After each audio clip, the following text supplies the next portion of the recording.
اور اس وقت کو بھی یاد رکھو جب اللہ فرمائے گا کہ اے عیسیٰ ابن مریم، کیا تم نے لوگوں سے کہا تھا کہ اللہ کے سوا مجھے اور میری والدہ کو معبود مقرر کرو؟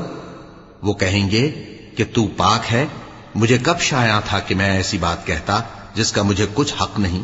اگر میں نے ایسا کہا ہوگا تو تجھ کو معلوم ہوگا، کیونکہ جو بات میرے جی میں ہے تو اسے جانتا ہے، اور جو تیرے جی میں ہے اسے میں نہیں جانتا۔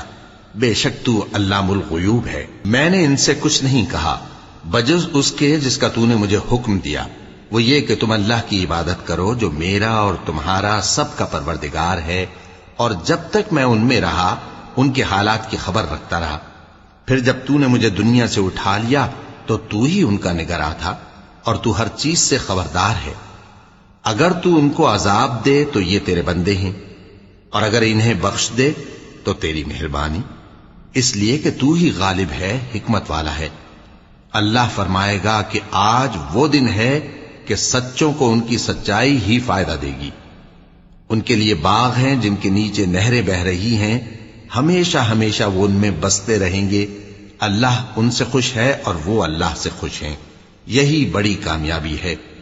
آسمان اور زمین اور جو کچھ ان دونوں میں ہے سب پر اللہ ہی کی بادشاہی ہے، اور وہ ہر چیز پر قادر ہے۔